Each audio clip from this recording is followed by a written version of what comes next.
దేశవ్యాప్తంగా సంచలనం సృష్టించిన నీట్ పరీక్షాపత్రాల లీకేజ్ వ్యవహారంలో దిగ్భ్రాంతికర విషయాలు వెలుగులోకి వస్తున్నాయి. పేపర్ లీకేజ్ వ్యవహారంలో ప్రధాన ఆరోపణలు ఎదుర్కొంటున్న మాంగీలాల్, దినేష్ బివాల్ సోదరులు గత సంవత్సరాలలో సైతం పరీక్షాపత్రాలు లీక్ చేశారని అధికారులు భావించారు. బివాల్ కుటుంబానికి చెందిన 5 పిల్లలకు పరీక్షకు ముందే నీట్ 2025 ప్రశ్నపత్రం అందినట్లు అధికారులు దర్యాప్తులో గుర్తించారు. ఈ కేసులో ప్రధాన నిందితుడైన మాంగీలాల్ కుమారుడు వికాస్ బివాల్ ప్రస్తుతం సవాయ్ మాధోపూర్ మెడికల్ కాలేజ్లో MBBS చదువుతున్నాడు. లీకైన పేపర్ను నెట్వర్క్ ముందుకు విక్రయించడంలో ఇతని పాత్ర కూడా ఉందని సమాచారం. ఈ ప్రశ్నపత్రాన్ని ముందుగానే సేకరించి పంపిణీ చేయడానికి 65 లక్షల రూపాయలు చెల్లించినట్లు అధికారులు గుర్తించారు. మహారాష్ట్రలో అరెస్టు చేసిన 3 వ్యక్తులు ఒక మహిళతో సహా అడ్మిషన్ కౌన్సిలర్ల ముఠాలో సభ్యులని, వీరు కూడా వైద్య నేపథ్యం ఉన్న కుటుంబాల నుంచే వచ్చారని తేలింది.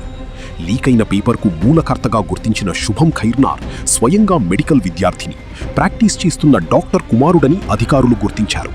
అయితే గతేడాది లీకైన నీట్ పేపర్ గుర్గాం యష్ యాదవ్ లీకైన పేపర్ను అందజేశాడని, అక్కడి నుండి యాదవ్ దానిని రాజస్థాన్కు చెందిన మాంగీలాల్ బివాలు పంపాడని సమాచారం.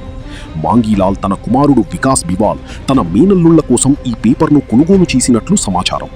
ఈ మొత్తం రాకెట్ను కోచింగ్ మాఫియానే నడిపిస్తోందని, ఇప్పటి వరకు అరెస్ట్ అయిన వారు కేవలం ఒక పెద్ద నెట్వర్క్ భాగం మాత్రమేనని దర్యాప్తు సంస్థలు నమ్ముతున్నాయి.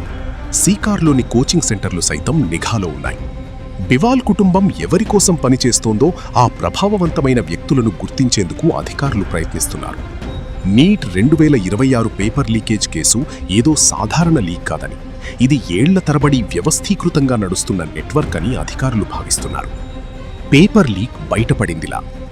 రాజస్థాన్లోని జామ్వారామడ్కు చెందిన మంగీలాల్, దినేష్ బివాల్ సోదరులు ఏప్రిల్ 26న గురుగ్రామ్లోని ఓ డాక్టర్ నుంచి రూపాయి 30 లక్షలకు నీట్ పేపర్ను కొనుగోలు చేసినట్లు దర్యాప్తు అధికారులు గుర్తించారు.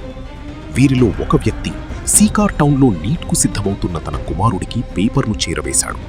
సోదరులిద్దరూ ఏప్రిల్ 29న మరికొందరికి ఈ ప్రశ్నపత్రాన్ని విక్రయించి సొమ్ము చేసుకున్నారు. జామ్వార్ రామ్ఘడ్ నుంచి పేపర్ సీకార్లోని MBBS కౌన్సిలింగ్ ఏజెంట్ రాకేష్ కుమార్కు చేరింది.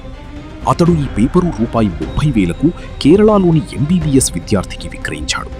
తర్వాత ఆ విద్యార్థి సీకార్లో హాస్టల్ను నిర్వహిస్తున్న తన తండ్రికి ఇంటర్నెట్ ద్వారా చేరవేశాడు.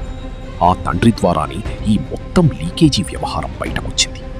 రాకేష్ కుమార్ ఈ పేపర్ను 700 మంది నీట్ అభ్యర్థులకు విక్రయించినట్లు దర్యాప్తు అధికారులు ప్రాథమికంగా నిర్ధారణకు వచ్చారు.